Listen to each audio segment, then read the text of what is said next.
Salam Malaysia Madani dan tentunya kita bersama lagi dalam program Ruang Bicara yang dibawakan kepada anda mana lagi kalau bukan di bernama TV tentunya. Dan sudah pastilah hari ini juga kita memilih satu lagi topik yang cukup penting, cukup relevan sebenarnya dengan perkembangan semasa, dan kita akan sembang-sembang berkaitan dengan topik ini bersama dengan seorang tetamu yang cukup istimewa yang sudah pun berada di studio Ruang Bicara ini bersama dengan saya. Baiklah, topik yang menjadi pilihan kita ialah mengurangkan kadar kemalangan jalan raya. Ini cukup penting sebenarnya, terutamanya setiap kali kita menyambut hari-hari perayaan terutama yang akan datang ini adalah Tahun Baru Cina misalnya. Selalunya dikatakan bahawa kadar kemalangan akan meningkat. Penggunaan jalan raya baik di lebuh raya dan jalan persekutuan sekalipun akan meningkat dan sebagainya. Dan ini merupakan satu cabaran yang cukup hebat kepada JPJ khususnya. Baiklah, kita ada tetamu yang sudah pun bersiap sedia bersama dengan saya. Kita ingin mengucapkan jutaan terima kasih dan juga selamat datang kepada yang berbahagia Datuk Lokman Jamaan, iaitu pengarah kanan bahagian penguatkuasa di Jabatan Pengangkutan Jalan ataupun JPJ Malaysia. Jadi Datuk, apa khabar? Baik, terima kasih. Ini pertama kali tu ya bersama dengan kami? Saya pertama kali dengan bernama. Dan nak ucapkan terima kasihlah kerana menjemput kami dalam ruang bicara pada kali ini. Dan saya ingat topik yang akan dikemukakan ini sangat relevan pada masanya. Dan penting sebenarnya tu ya. Dan kepada anda yang mengikuti program Ruang Bicara ini juga, seperti biasalah kami juga sebenarnya menyediakan ruang dan juga peluang kepada anda untuk bertanya apa saja berkaitan dengan topik yang menjadi pilihan kita. Jadi seperti biasalah kami menyediakan talian di 03-2697-9768. Itu dia, cukup jelas tertera di kaca TV anda sekarang ini. Baik, mungkin menariklah Datuk ya, sebelum kita pergi lebih mendalam lagi tentang topik kita, iaitu mengurangkan kadar kemalangan jalan raya. Barangkali ramai jugalah penonton-penonton di luar sana yang mungkin ingin mengetahui lebih jelas lagi daripada JPJ sendirilah. Bila kita bercakap tentang kadar kemalangan jalan raya itu sendiri, bagaimana pemerhatian Datuk? Terutamanya ketika inilah, apakah ianya meningkat, apakah ianya berada pada kadar yang mungkin tidak begitu membimbangkan, ataupun ada pandangan tersendiri yang ingin Datuk kongsikan bersama dengan penonton-penonton kita? Tok. Baik, bila kita bercakap tentang kemalangan jalan raya ya, kita tidak boleh lari daripada statistik. Kita nak melihat where are we? Di mana kita sebenarnya? Di mana kita? So kalau kita lihat daripada statistik 2023 yang lepas, tahun lepas saja ya, sebanyak 6,080 kes kematian kemalangan yang melibatkan pelbagai kenderaan telah berlaku. Iaitu kalau kita bagikan kepada satu tahun, kita bagikan pada 360 hari, kita boleh dapat lebih kurang 17 hingga 18 kematian setiap hari. Dan kalau kita bagikan pada setiap jam pula, dalam satu hari 24 jam, boleh kita katakan setiap hampir 45 minit akan ada satu kematian. Dalam masa kita bercakap ini, hampir masa 45 minit, selalunya akan satu kemalangan maut berlaku. Jadi begitulah seriusnya kemalangan maut yang berlaku dalam bentuk statistik di Malaysia ini. Dan kalau kita kaji lebih jauh sedikit, kita lihat lebih kurang 4,000 daripada 6,080 tadi adalah berpunca dari kemalangan maut yang disebabkan oleh penunggang motosikal. Jadi penunggang motosikal telah menyumbang lebih kurang 68 hingga 70% daripada kadar kematian yang berlaku di negara kita. So saya lihat keadaan ini perlu kita perbaiki.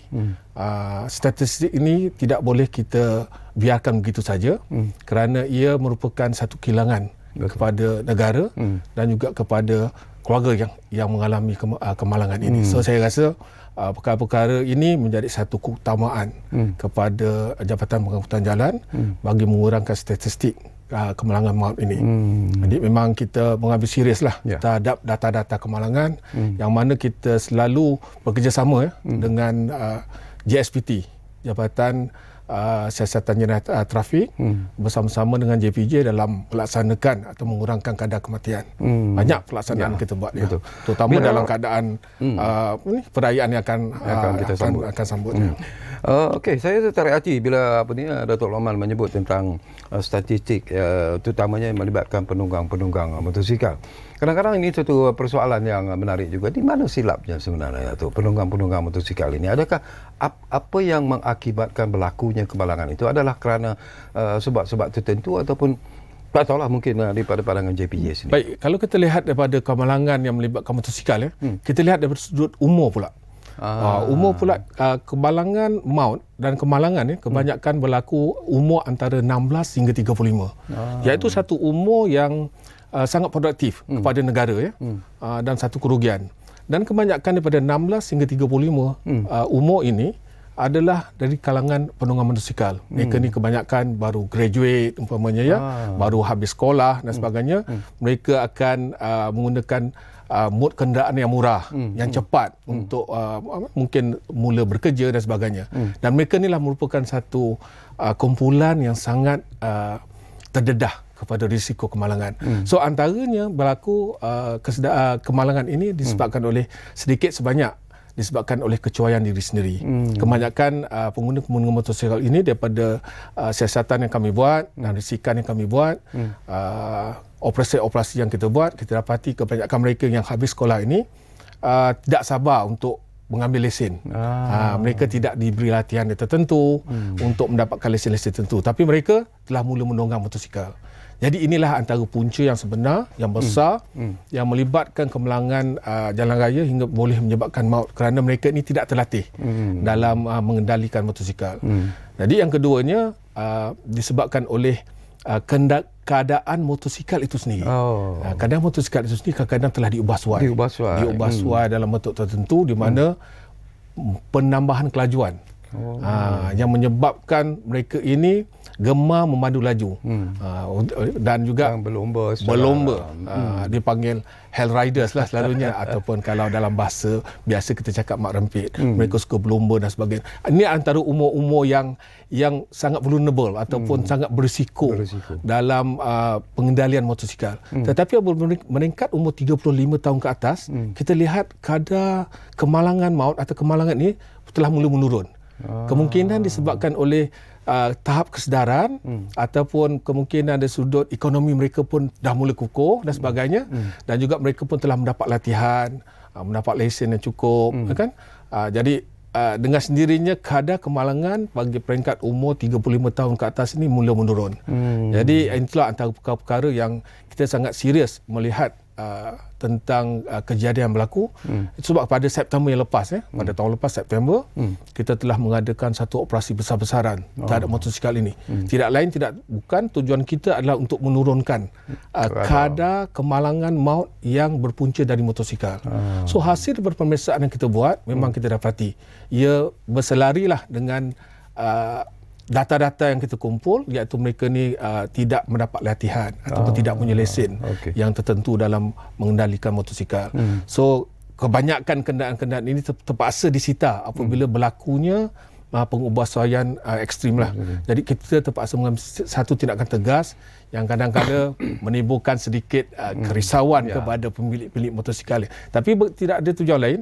Semata-mata kita bertujuan untuk menjamin keselamatan. Penunggang motosikal. Okey, lately Tok, satu lagi persoalan yang menarik juga yang saya nak dapatkan pandangan daripada Datuk lah. Peningkatan yang berlaku, kebimbangan sebenarnya di kalangan masyarakat, terutamanya kemalangan-kemalangan yang melibatkan kenderaan-kenderaan berat seperti lori, bas dan sebagainya. Di mana silapnya sebenarnya tu? Kita melihat kemalangan yang melibatkan kenderaan-kenderaan komersial ataupun kenderaan awam ini satu bentuk kejadian yang tidak boleh dimaafkan lah. Maksudnya bukan kita takkan boleh mengambil ringan keadaan ini. Contoh kita ambil jika berlaku kemalangan yang melibatkan pengangkutan awam, bas umpamanya. Apabila berlaku satu kemalangan, ia akan melibatkan 30 hingga 40 nyawa yang dibawa oleh bas, pemandu bas ataupun syarikat-syarikat bas tertentu. Begitu juga dengan pengangkutan kenderaan-kenderaan komersial. Mereka ni yang membawa barangan-barangan berat dan juga memang berisiko tinggi dalam pengendalian kenderaan mereka di jalan-jalan raya. Jadi bagi pihak JPJ, terutamanya dalam suasana menyambut musim perayaan ini, kami telah menjalankan pemeriksaan khusus kepada kenderaan-kenderaan pengangkutan awam, di mana sebanyak 55 kita telah buat pemeriksaan di di depo-depo. Bas. Depo-depo bas, 54 depo bas. 54 depo bas. Telah pun kita buat pemeriksaan dan 28 terminal. Bas-bas telah kita pemeriksaan. Dan sebanyak 368 buah kenderaan bas telah diperiksa. Kita periksa satu demi satu bas-bas ini, dan kita periksa dari sudut teknikalnya. Keadaan tayarnya, keadaan breknya, lampu-lampu keselamatannya, dan juga peralatan-peralatan kecemasan. Memang kita periksa. Dan 12 daripada 300 lebih kenderaan yang diperiksa didapati tidak memenuhi kehendak-kehendak keselamatan. Jadi kita tidak membenarkan mereka ini berada di jalan raya. Selain daripada kita mengadakan pemeriksaan depo-depo ini, kita juga membuat operasi bersepadu bersama AADK, Agensi Dadah. Kita membuat juga pemeriksaan bersama Jabatan Immigration dan juga JSPT dalam operasi bersepadu, memeriksa kenderaan-kenderaan komersial ini dan juga perkhidmatan-perkhidmatan bas awam ni, bagi memastikan pemandu mereka ini memenuhi syarat-syarat yang telah ditetapkan. Umpamanya mereka mempunyai lesen, mereka mempunyai pemandu kedua. Pemandu kuda apabila letih, dia orang boleh bertukar.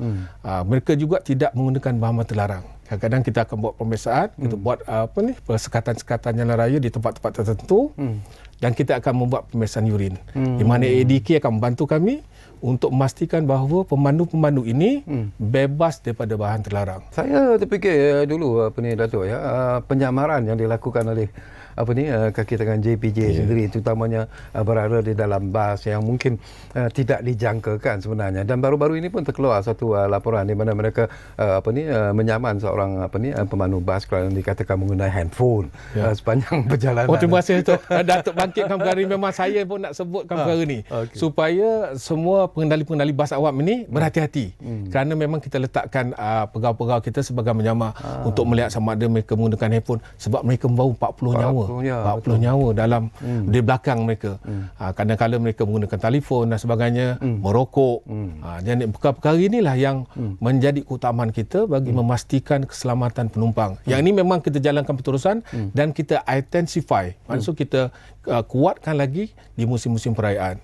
Bagi kenderaan-kenderaan komersial ataupun pengangkutan barang-barang komersial, kita mempunyai yang dipanggil tata cara audit keselamatan kepada kenderaan-kenderaan ataupun syarikat-syarikat pengendali barangan, di mana mereka haruslah memenuhi kriteria tertentu bagi memastikan keselamatan mereka ini berada di jalan raya.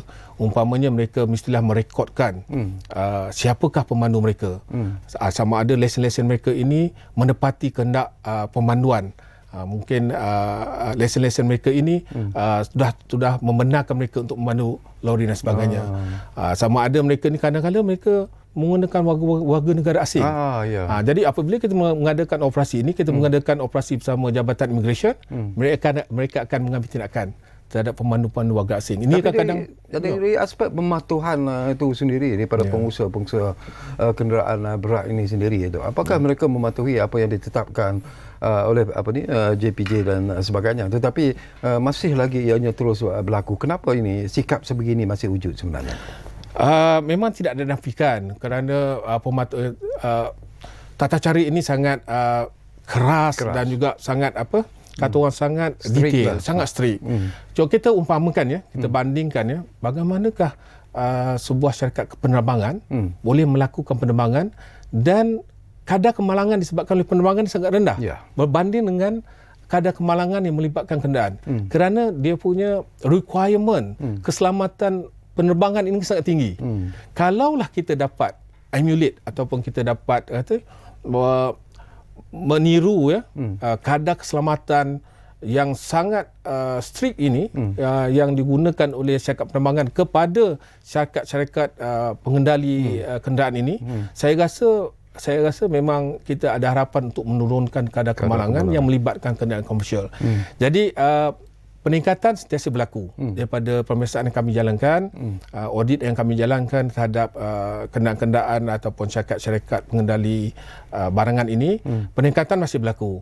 Mereka sentiasa cuba untuk memperbaiki tahap keselamatan. Tetapi bagaimanapun terdapat kekurangan di sana sini yang mana kami sentiasa memberi nasihat dan mengambil tindakan tegas jika berlaku pelanggaran hingga kita ada markah-markah tertentu. Jika mereka tidak mencapai markah-markah tertentu, kita akan mencadangkan supaya lesen pengendali mereka atau permit mereka ditarik balik atau memberi amaran. Ini antara tindakan-tindakan yang dilakukan oleh Jabatan Pengangkut Jalan bagi memastikan kenderaan-kenderaan komersial terutamanya selamat berada di jalan. Dan kami juga mengambil tindakan tegas terutamanya dalam keadaan perayaan ini banyak kenderaan-kenderaan komersial yang mengalami kerosakan di tepi jalan. Yang ini satu isu yang juga sangat membebankan pengguna-pengguna jalan lain apabila kesesakan berlaku. Jadi bagi pihak JPJ kami akan mengeluarkan notis kerana tidak menyelenggara kenderaan. Dan kami dapat kerjasama yang baik daripada PLAS juga, di mana PLAS dia ada SOP tertentu bagi kenderaan yang rosak di tepi jalan. Dia akan tarik kenderaan ini dalam masa yang tertentu untuk keluar daripada kawasan kecemasan ni. Dalam menjalankan operasi-operasi seperti apa yang Dato' sebutlah dalam usaha untuk menjamin bahawa keselamatan di jalan raya itu sentiasa terjamin kepada semua pihak lah. Tetapi dari aspek kemampuan JPJ sendiri, apakah JPJ juga sebenarnya menghadapi masalah dalam usaha untuk melicinkan ataupun melaksanakan segala program ataupun operasi yang telah pun disusun atur, tetapi mungkin ini juga merupakan cabaran yang cukup hebat kepada JPJ sebenarnya. Bagi JPJ memang dalam mana-mana keadaan pun ataupun dalam mana-mana negara pun tidak pernah ada satu negara yang boleh melakukan total enforcement. Memang tidak akan ada 100% enforcement. Sebab kita ada kenderaan yang banyak di jalan-jalan raya. Apabila musim perayaan ni kita ada lebih kurang 2 juta lebih kenderaan akan berada di jalan. Dan tidak mungkin kita boleh membuat pemeriksaan di setiap kenderaan. Jadi apa strategi kami adalah mengenal pasti kawasan-kawasan spot, the hotspot. Kita telah mengenal pasti kawasan-kawasan hotspot yang mana kita telah kumpul data-data ini daripada beberapa tahun yang lepas, di manakah kawasan-kawasan yang harus diberi tumpuan untuk kita melaksanakan snap check. Kita panggil snap check. Kita berhenti sekejap, kita membuat pemeriksaan-pemeriksaan untuk menunjukkan the omnipresent keberadaan kita di hotspot tersebut bagi meningkatkan rasa POBC ataupun meningkatkan rasa perception of being caught. Maksudnya kalau nampak sama ada polis ataupun JPJ di satu tempat itu, mereka mungkin peningkatan pematuhan tu semakin tinggi. Itu ataupun kita nak memudayakan pematuhan tu. Jadi enforcement tidak boleh lari daripada menunjukkan mereka berada di satu tempat. Okey Dato', kita akan sambung lagi. Semakin menarik sebenarnya informasi-informasi yang kami terima daripada Dato' Lokman. Tapi seperti biasalah kita akan berehat dulu buat seketika Dato'. Teguklah minuman yang kami sediakan ni. Terima kasih.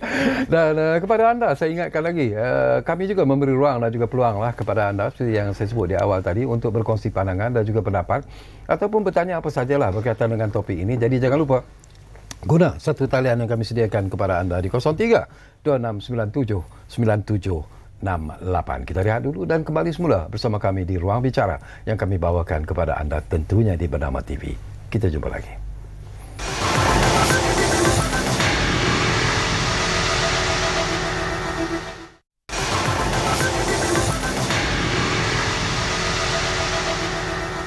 Okey, kita kembali semula ke Ruang Bicara ini. Masih lagi bercakap topik yang cukup penting dan relevan, iaitu mengurangkan kadar kemalangan jalan raya. Dan tentunya kita masih lagi bersama dengan tetamu istimewa yang berbahagia, Dato' Lokman Jamaan, iaitu pengarah kanan bahagian penguatkuasa di Jabatan Pengangkutan Jalan ataupun JPJ Malaysia.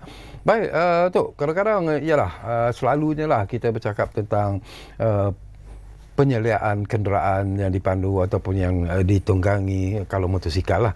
Tetapi kadang-kadang sikap pengguna jalan raya itu juga merupakan antara faktor yang menyumbang kepada peningkatan berlakunya kemalangan yang mungkin tidak dijangkakan, sebenarnya boleh dijangkakan sekiranya mereka bersikap lebih ikhlas dan sebagainya ketika berada di jalan raya itu sendiri. Komen sikit, Tok.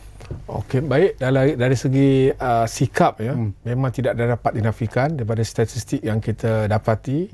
Kemalangan ini berpunca kebanyakannya ataupun majoritinya berpunca dari sikap pemandu itu sendiri. Sikap pemandu ini sendiri berpunca daripada competency level. Bermakna latihan yang dihadapi oleh mereka, pengalaman-pengalaman mereka, dan juga dari sudut diri mereka itu sendiri.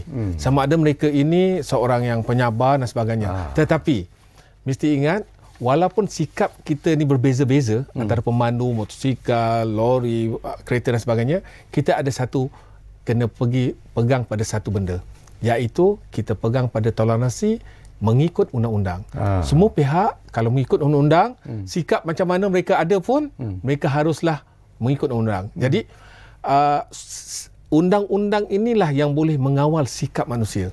Sebab bila kita nampak lampu merah, kita ni dalam keadaan rushing. Tetapi oleh kerana ada undang-undang yang yang suruh kita berhenti, maknanya pemandu tu tetap kena berhenti walaupun mereka dalam rushing. So undang-undang inilah yang dapat mengawal behavior manusia.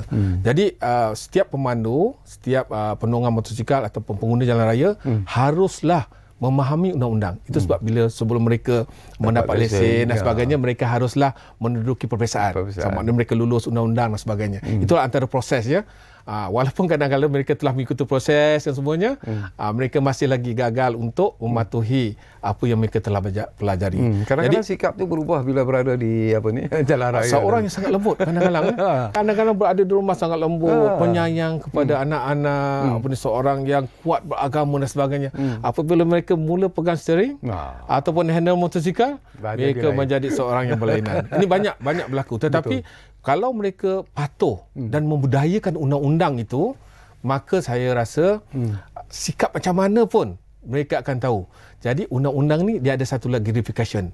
Gagal mematuhi undang-undang, dia akan ada satu notis yang dikeluarkan oleh JPJ ataupun pihak berkuasa lah.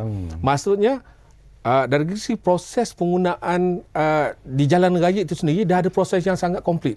Ekosistemnya sangat sempurna. Belajar dulu undang-undang, faham undang-undang, dapat motosikal yang baik, kenderaan yang baik, diselenggarakan dengan baik, patuh undang-undang, gagal patuh, akan dikenakan tindakan.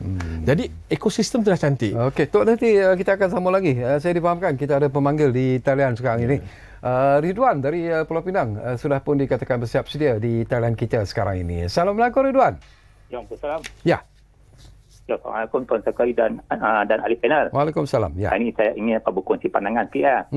Saya tengok kan pada pilihan banyak di lebuh raya kan. Saya telah memasang pelarangan lah. Contohnya dia tak bagi kenderaan berat tu memotong sebelah kanan. Tetapi kenderaan saya nampak lori kontainer, bas semua potong belah kanan.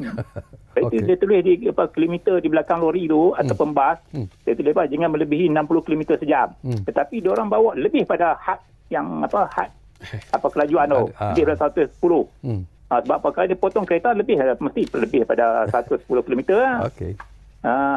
Kemudian saya tengok sebab apa kenderaan banyak di lebuh raya. Sebab apa kerajaan telah buat kempen tol percuma. Jadi banyak kenderaan lalu di atas jambatan ni.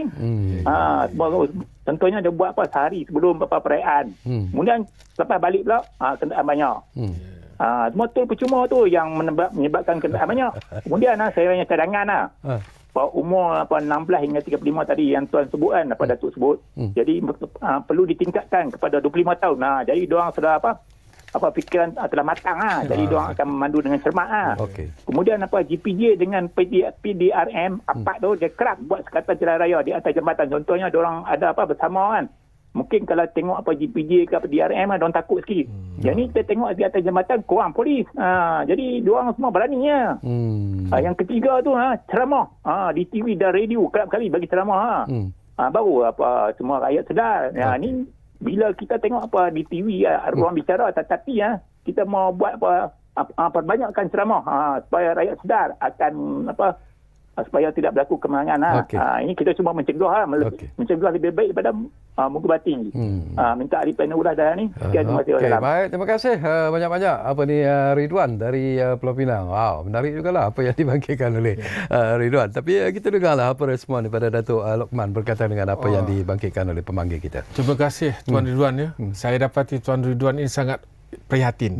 sangat prihatin tentang keselamatan jalan raya dan mereka inilah merupakan duta kami. Antara duta kami yang boleh menyebar luaskan tentang isu-isu keselamatan jalan raya. Terima kasih Tuan Ridwan kerana membangkitkan isu ini. Untuk makluman Tuan Ridwan, kita ada MyJPJ e-Adu. Kebanyakan kenderaan sekarang ni memang dah ada video cam. Video cam depan dan belakang. Apabila berlakunya kenderaan-kenderaan berat tadi berada di lorong kanan, mereka ni kadang-kadang berada di lorong kanan, di mana tidak dibenarkan kenderaan besar ini berada di lorong kanan, dan jika didapati mereka ini berada di lorong kanan dan dapat ditangkap melalui video-video kamera ini, adukanlah kepada kami. Kami akan mengeluarkan notis kepada kenderaan-kenderaan ini. Adukan kepada kami melalui MyJPJ e-Adu @jpj dan juga email kepada kami dalam aduantrafik@jpj.gov.my. Dan memang kita akan mengambil tindakan. Memang mereka tidak benarkan berada di sebelah kanan jalan raya, tapi untuk mereka memotong kita benarkan. Tidak boleh berada terlalu lama di sebelah kanan bagi tujuan meneruskan perjalanan. Memang ada undang-undang yang menyekat mereka untuk berada di sebelah kanan. Terima kasih supaya kita sama-sama melaporkan kepada JPJ untuk tindakan kita ambil. Satu lagi berhubung dengan umur tadi, kita tidak juga boleh katakan umur ni satu statistik yang kita sebutkan tadi, tetapi hak kepada orang ramai untuk mendapatkan lesen ini juga kita perlu ambil kira. Ada keperluan mereka untuk menggunakan kenderaan dan sebagainya. Betul, umur 16 hingga 35 tadi itu memang statistik yang tertinggi, tetapi mereka ni sebenarnya telah diberi latihan. Untuk mendapatkan lesen ini telah ada latihan undang-undang, bawa di praktikalnya dan sebagainya, dan jam-jam tertentu. Jadi cuma balik kepada soalan Datuk tadi kan, sikap mereka ini yang harus diperbetulkan. Jadi perkara inilah memang satu perkara yang sangat kita titik beratkanlah kepada semua. Okey, untuk persoalan tentang tol percuma, Ridwan, saya kira ini bukan jawapan yang harus datang daripada JPJ lah. Sebenarnya itu adalah pengumuman yang dibuat oleh kerajaan dalam memberikan kemudahan sebenarnya kepada rakyat ataupun pengguna-pengguna lebuh raya, jalan raya dan sebagainya untuk balik berhari raya, menyambut tahun baru Cina dan sebagainya. Ini adalah sebahagian daripada insentif yang diberikan oleh kerajaan. Jadi JPJ bukan bertanggungjawab tentang tol percuma ini, tetapi ini saya suka tentang ceramah yang mungkin perlu dilakukan oleh JPJ dari masa ke semasa sebenarnya dalam usaha untuk memberi kesedaran kepada orang ramai tentang keselamatan jalan raya ini. Hari ini saya nak ucapkan terima kasih kepada Perdana Menteri. Ini adalah salah satu daripada bentuk advokasi yang kita dapat jalankan kepada orang ramai, iaitu pengguna-pengguna jalan raya, dan it is very timely because dah dekat dengan perayaan. Jadi terima kasih kepada Perdana. Ini antara salah satu cara yang kita boleh laksanakan, memberi ceramah melalui media-media masa, dan lawatlah. Saya mohon kepada orang ramai, jabatan-jabatan netizen. Kita ada jabatan netizen sekarang. Jabatan netizen yang banyak boleh gunakan kita punya Instagram, boleh masukkan dalam kita punya TikTok, JPJ, Facebook. Gunakanlah media-media masa ini untuk mendapat maklumat-maklumat daripada kami. Kami sentiasa memberikan maklumat berhubung dengan keadaan keselamatan dan juga aktiviti-aktiviti yang kita jalankan. Selain daripada itu, kami juga membuat outreach kepada sekolah-sekolah dan sebagainya. Kita nak bermula daripada peringkat rendah masuk peringkat sekolah untuk mendidik mereka supaya, tetapi advokasi sebegini rupa dia akan memakan masa hingga 10-20 tahun. Tetapi we have to start somewhere. Betul. Saya juga nak tanya satu soalan sebenarnya, Datuk, tapi ini a bit mungkin sensitif lah. Tapi secara ikhlasnya saya nak dapat reaksi dan juga komen daripada Datuk sendiri. Ada juga yang mengatakan bahawa mungkin sistem jalan raya kita juga perlu, terutamanya di lebuh raya itu sendiri, mungkin perlu diperbaiki sebenarnya. Kadang-kadang berlakunya traffic jam misalnya yang begitu teruk sekali, terutamanya bila nak menyambut hari-hari perayaan, selepas hari perayaan dan sebagainya. Apakah Datuk melihat bahawa mungkin dari segi sistem pergerakan di lebuh raya misalnya perlu dilihat secara serius untuk diubah ataupun diperbetulkan di sana sini sebenarnya? Pandangan ikhlas daripada Datuk. Pandangan saya, infrastruktur yang ada di Malaysia inilah, termasuk lebuh raya dan juga jalan persekutuan dan negeri, adalah antara yang terbaik. Antara yang terbaik. Saya tak rasa masalah yang besar ditimbulkan disebabkan infrastruktur. Sebab kita ada 3 perkara dalam menentukan keselamatan jalan raya, engineering iaitu infrastruktur kita, education, and the third one enforcement, enforcement. Engineering ini banyak kepada JKR dan sebagainya. Mereka sentiasa membuat kajian dan sentiasa duduk bersama kami untuk menentukan kawasan-kawasan sport area, dan memang kita ada satu jangkauan duduk bersama-sama untuk mengkaji keadaan keselamatan jalan raya dan di kawasan-kawasan tertentu. Dan kita telah melakukan banyak perubahan dan cadangan-cadangan pada Jabatan Kerja Raya. Kita sangat bekerjasama dengan mereka. Jadi ada jalan-jalan yang harus ditutup, dibuka dan dilebarkan. Begitu juga dengan konsesi-konsesi lebuh raya. Kami sangat bekerja rapat dengan mereka dan sentiasa mengadakan perbincangan dan berkongsi data. Jadi kalau kita lihat di lebuh raya pun, contohnya sekarang ni telah ada bila hujan turun, mereka dah ada satu proper tempat untuk motosikal di tempat yang selamat untuk berhenti. Dulu mereka duduk di bawah jambatan, tapi sekarang mereka pun telah ada kawasan-kawasan tertentu yang ditentukan. Contohnya di Menora umpamanya, satu kawasan sport area yang selalu berlaku kemalangan. Betul. Dan jalan-jalan itu telah dibesarkan dan dia telah mengadakan beberapa insentif insentif tertentu untuk menyedarkan orang ramai yang menggunakan kenderaan itu bahawa mereka ini berada di kawasan berbahaya. Tetapi balik kepada satu sikap sama ada mereka ini prihatin kepada perkara-perkara ini ataupun mengambil sikap sambil lewa. Tapi tidak akan di bawah engineering ni, tadi 3E kan. Engineering, education and enforcement ini memang sentiasa diperbaharui dan dibaiki. Okey. Saya juga terhati nak dapat pandangan ataupun komen daripada Dato' Lokman. Ini berkaitan dengan apa yang disebut sebagai road ban ini. Ini apa sebenarnya yang akan dilakukan oleh JPJ? Road ban ini memang kita laksanakan terutamanya di musim perayaan bagi mengelakkan kenderaan-kenderaan berat berada di jalan raya ketika musim-musim perayaan. Jadi kita telah mewartakan untuk kali ini selama 4 hari kita adakan daripada 8 dan 9 hari bulan Februari. Seterusnya kita adakan pada 12 dan 13 bagi mengelakkan kenderaan-kenderaan ini berada bersama-sama dengan kenderaan yang untuk balik kampung di Exodus Day kan. Dan di influx of vehicles. So mereka ini tidak dibenarkan untuk berada di jalan-jalan raya pada ketika ini. Yang pertamanya bagi mengelakkan kesesakan, kerana mereka ni selalu jalan perlahan kan, dan mereka selalu berada di sebelah kiri jalan. Yang keduanya mengelakkan kalau ada kerosakan, sudah tentu ia akan menyebabkan kesesakan yang sangat melampau. Jadi kita mengambil inisiatif ini, kementerian telah mengambil inisiatif untuk mengadakan road ban pada 4 hari. Bermula daripada 8 dan 9 hari bulan dan seterusnya pada 12 dan 13. Tetapi bagi kenderaan-kenderaan essential, maksudnya yang bawa beras, ubat dan sebagainya, mereka masih dibenarkan untuk menggunakan. Okey, kita akan berehat, tapi sebelum kita berehat kali terakhir tu kita ambil satu lagi panggilan yang ada di talian sekarang ini. Mazlan dari Kedah ada di talian kita sekarang ini. Assalamualaikum Mazlan. Waalaikumsalam Datuk Sakawi. Ya, saya nak buat cadangan kalau boleh sekarang ni kita Silakan. buat JPJ bagi Jabatan Perkuatan Jalan, kita buat undang-undang baru lah. Sebab budak-budak sekarang ni ganas sangat buat kereta motor, dia tak kira siapa. Dia kira boleh pusing tereng tu je, belah mana pun dia potong kiri kanan tak kira punya. Tapi itulah kalau boleh kita nak suruh kata kalau boleh kerajaan buat undang-undang baru. Kalau yang ganas-ganas tu kalau kemalangan maut kan kita jatuh lesen je 5 tahun ke, bagi dia tak ada lesen tak boleh buat kenderaan, ataupun kata lebih had laju pun kita bagi dia sedar sikit 1 tahun ke 3 tahun ke jatuh lesen. Sebab kadang dia ganas, kita muda-muda ni buat kereta tepi jalan raya ganas sangat lah. Dia mau motong kiri kanan motor saja dia dapat lesen.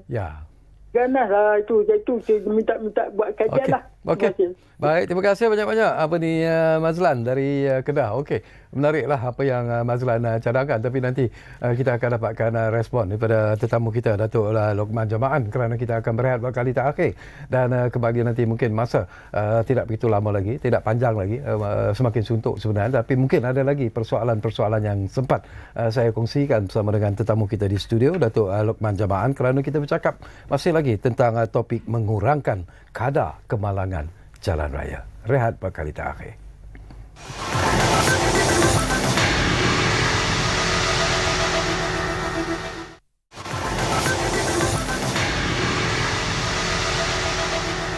Baiklah, terima kasih banyak-banyak kalau anda masih lagi menumpukan perhatian bersama kami di program Ruang Bicara ini. Dan kita masih lagi bercakap tentang mengurangkan kadar kemalangan jalan raya. Kita hampir-hampir di penghujung sebenarnya. Tak banyak lagi masa yang tinggal, tapi ada lagi persoalan yang insyaAllah sempat saya kongsikan bersama dengan tetamu kita, Datuk Lokman Jamaan, iaitu pengarah kanan bahagian penguatkuasa di Jabatan Pengangkutan Jalan ataupun JPJ Malaysia. Okey Tok, tadi Mazlan daripada Kedah, ini pun ialah perasaan seorang rakyat yang biasalah. Dia mungkin berada di jalan raya, dia melihat pemandu-pemandu kenderaan, kereta dan sebagainya yang begitu ganas, penunggang-penunggang motosikal juga yang tidak kurang ganas. Tapi mungkin apakah perlu sebenarnya satu undang-undang yang lebih tegas perlu diperkenalkan dalam usaha untuk, yalah, kata orang, kalau nak menghalang itu mungkin impossible, tetapi sekurang-kurangnya mengurangkan keganasan di jalan raya ini sebenarnya.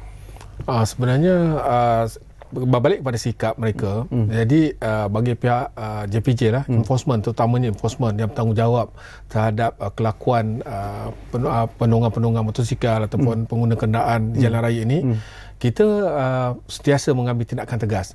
Kita akan meningkatkan tindakan-tindakan tegas. Undang-undang sedia ada sebenarnya sudah mencukupi untuk kita mengambil tindakan-tindakan. Betul. Antaranya di bawah Seksyen 64(1), di mana kenderaan-kenderaan yang gagal mematuhi peraturan-peraturan ataupun sengaja dibuat untuk tujuan berlomba, ubah suai dan sebagainya, akan dikenakan tindakan sita di bawah Seksyen 64 APJ 1987. Okay. Maknanya tindakan-tindakan tegas ini boleh diambil terhadap mereka. Dan saya rasa sudah sampai masa jika keadaan ini berlarutan ataupun hell riders ini menjadi-jadi, kita akan membuat satu operasi khas tertentu. Terutamanya dalam musim perayaan ini memang kita akan ada. Mungkin Datuk boleh kongsi tentang operasi yang akan diadakan. Yang akan kita akan adakan sebulan dalam musim perayaan ini. Kerana kita pasti bahawa kenderaan akan bertambah, terutamanya kenderaan-kenderaan yang vulnerable ini, iaitu motosikal. Jadi operasi khas motosikal ini memang akan kita jalankan dalam masa sebulan dalam musim perayaan ini. Jadi kita telah pun merancang kawasan-kawasan yang akan diadakan operasi-operasi ini, dan memang kita akan adakan secara terbuka. Maksudnya kita memang menunjukkan keberadaan kita di suatu tempat. Bukan tujuan kita melompat keluar dan tangkap. Bukan. Kita tidak mahu buat surprise macam tu, kerana dia akan membahayakan pengguna-pengguna jalan raya. Kita akan membuat secara structured. Maksudnya kita akan berada di sesuatu tempat dan keberadaan kita itu akan dilihat oleh orang ramai, supaya sikap pematuhan itu dapat ditingkatkan, terutamanya dalam kenderaan motosikal ni lah, dan juga high riders. Jadi kenderaan sita Seksyen 64 tadi sentiasa kita gunakan. Kalau kita pergi ke pejabat JPJ kita akan lihat banyak kenderaan-kenderaan di depo sita kita, kenderaan-kenderaan yang disita beratus-ratus. Malah ada tempat yang sampai penuh dari kenderaan-kenderaan yang disita ini. Yang disita tu lepas tu apa jadi tu? Jika mereka tidak dapat memperbaiki keadaan motosikal atau kenderaan mereka di dalam bentuk asal, kenderaan-kenderaan ini akan dilelong. Akan dilelong kepada orang ramai. Jadi kalau kenderaan ini telah diubah suai dalam keadaan sangat teruk, terpaksa kita suraikan. Kita tidak dapat benarkan kenderaan ini berada di atas jalan raya. So memang kenderaan ini kalau pergilah di mana-mana pejabat JPJ saya lihat, Datuk pun boleh tengok, saja lalu tengok akan penuh. Banyak itulah penguatkuasaan yang telah kita jalankan supaya memberi kesedaran pada orang ramai lah. Siapa yang kena tu fahamlah macam mana tindakan-tindakan kita buat. Jadi satu lagi nasihat yang saya nak berikan kepada penunggang-penunggang motosikal ni, supaya menggunakanlah kenderaan-kenderaan pengangkutan awam. Elakkan diri mereka daripada meningkatkan risiko kemalangan. Mereka berada dalam menggunakan perkhidmatan awam ini, maka risiko kemalangan ni dapat dikurangkan. Sebab kita membuat pemeriksaan terhadap kenderaan-kenderaan pengangkutan awam ini. Saya nak kembali semula tentang ops yang Datuk sebutlah sepanjang sambutan hari perayaan ini. Apakah ianya akan dilakukan di kawasan ataupun di bandar-bandar tertentu, di negeri-negeri tertentu, ataupun akan dilaksanakan di seluruh negara sebenarnya? Sebenarnya operasi ini telah kita rancangkan berlaku di seluruh negara.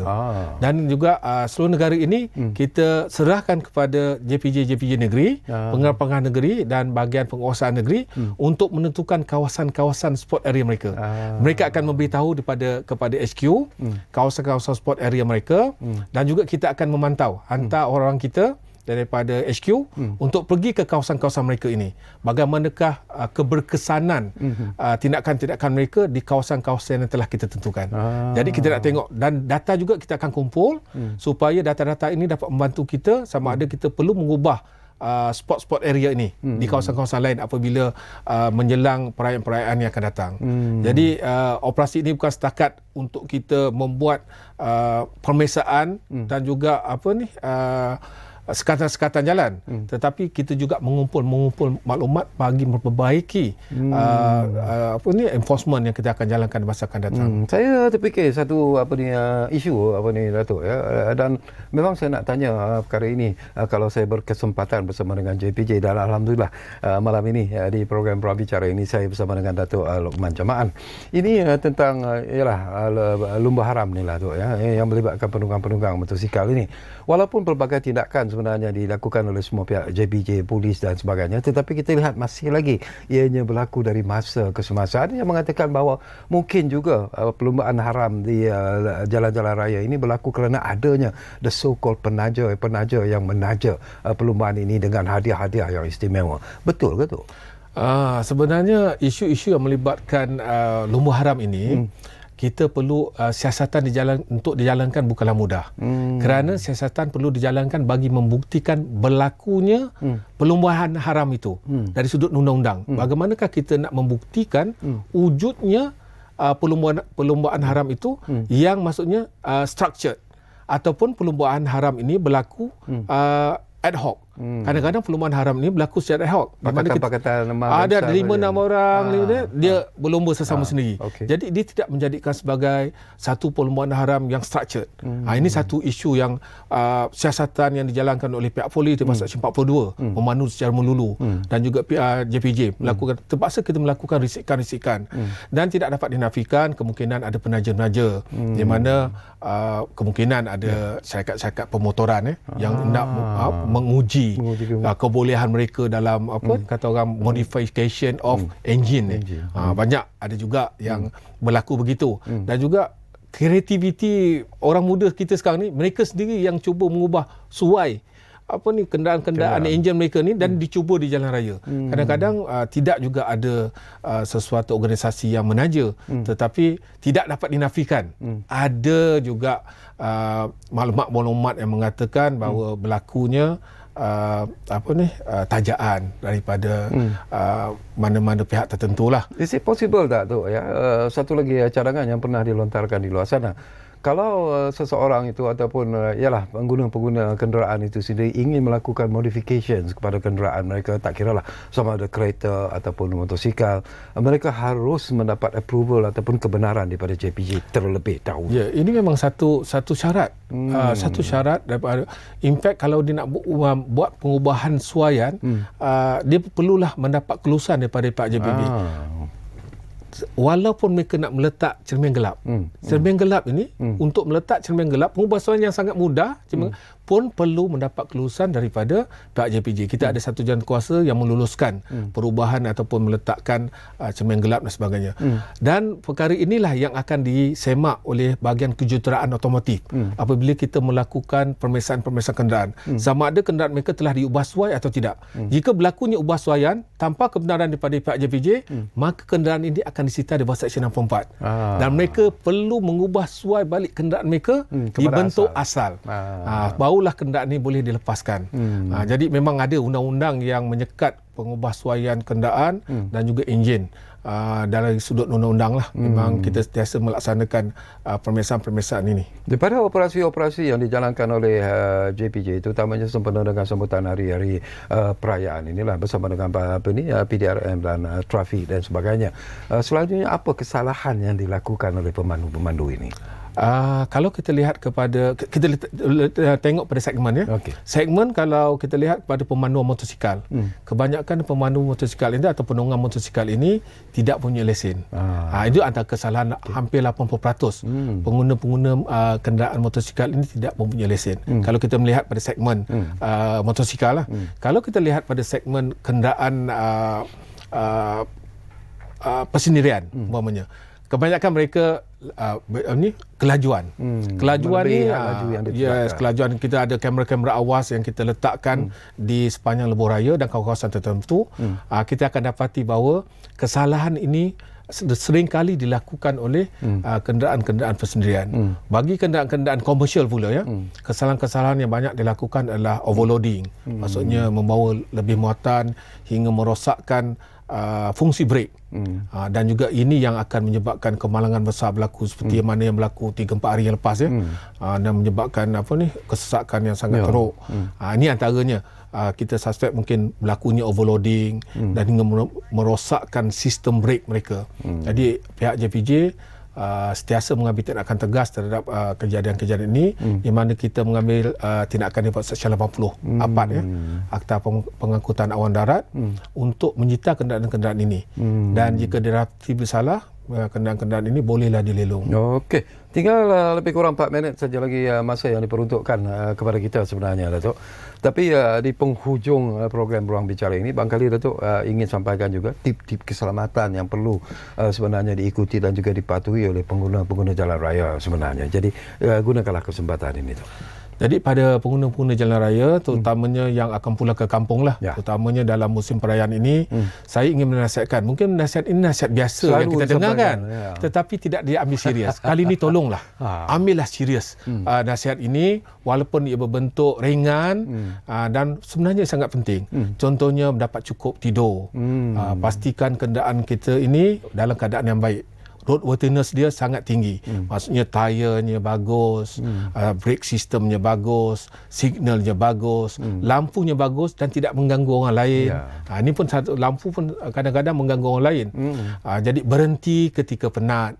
Yang ini memang sesuatu nasihat yang biasa, tetapi jika diamalkan, dia boleh mengurangkan risiko kemalangan. Betul. Bagi pengguna motosikal pula, cuba gunakan peralatan yang selamat untuk diri mereka. Contohnya, menggunakan baju yang terang ketika memandu, ketika menunggang. Helmet yang cukup speknya bagi keselamatan jalan raya. Kalau boleh pakai glove dan sebagainya. Kalau kita lihat motor-motor besar ni, sebab keadaan motor besar ni kurang berlaku kemalangan atau maut agak kurang berlaku di kalangan penunggang-penunggang besar. Sebab mereka mempunyai segala macam bentuk pakaian outfit yang cukup untuk keselamatan mereka. Bootnya dengan jaket kulitnya, dan bila jatuh mereka tak luka sebab ada perlindungan. Tak jadi mampu untuk yang penunggang kalau kita tak mampu, kita mandu dengan perlahan. Jadi kita akan selamat di situ kan. Jadi kita timbal balik di situ. Di mana kita?